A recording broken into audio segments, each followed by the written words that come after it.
freeze a beam of light in mid-air, you will see two fields, electric and magnetic, locked at a perfect 90-degree angle, rising and falling in perfect synchronization. If you attempt to phase shift one field relative to the other by even a fraction of a wavelength, the entire wave collapses and ceases to propagate. Why does the laws of physics demand this exact orthogonal geometry? To understand this lock, we must look not at abstract fields, but at how spatial rotation forces these vectors to couple. The foundation relies on two coupled differential equations. Faraday's law states that grad x, E, equals negative grad x, B. Ampere's law with Maxwell's correction states that grad x, B, equals mu naught epsilon naught grad x, E. These are not separate phenomena. They are two sides of a single geometric engine. The operator grad x, known as the curl, measures how a vector field rotates around a point. A changing magnetic field over time does not just create an electric field, it forces that electric field to loop around it. Visualize this curl geometrically. Imagine a vector b pointing straight up along the z-axis. If its magnitude decreases over time, the derivative grad b by grad t points downward. According to Faraday's law, the curl of E must point upward to balance the negative sign. For the curl of E to point upward, the electric field vectors must form a circulating loop in the xy plane. This spatial rotation means the electric field vectors are inherently perpendicular to the magnetic field vector at every point along the loop. This geometry forces a strict spatial relationship. For a plane wave propagating along the x-axis, the electric field E varies only along x and t pointing along the y-axis. Mathematically, E equals Ey of x, t, j. When we compute the curl, grad xe yields a vector pointing strictly along the z-axis. Since this curl must equal the negative time derivative of b, the magnetic field B is forced to point along the z-axis. The cross-product structure of three-dimensional space mathematically prevents them from pointing in any other direction.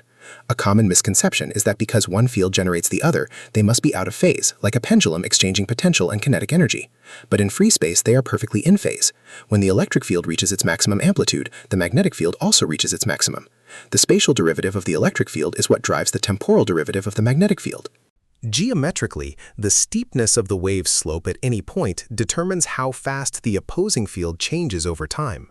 We can decouple these fields mathematically to see how the wave propagates. By taking the curl of Faraday's law, we get nabla x xe equals minus delta delta t nabla xb.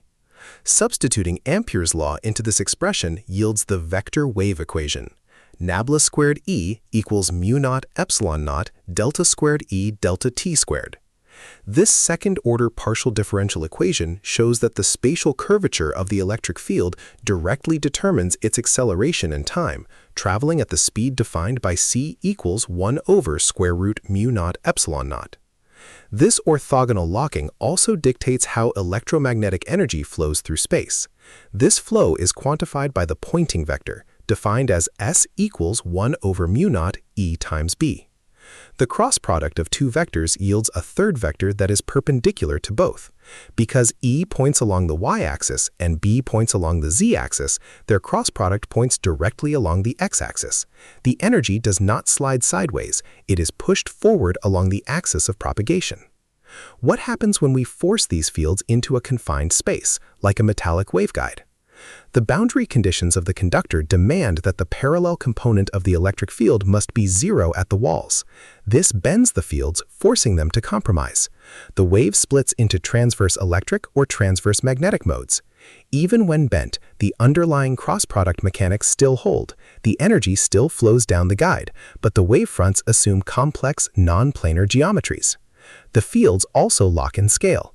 In a vacuum, the ratio of their amplitudes is constant and is governed by the impedance of free space, denoted as eta naught equals square root mu naught over epsilon naught, which equals approximately 377 ohms. This means E naught equals C B naught.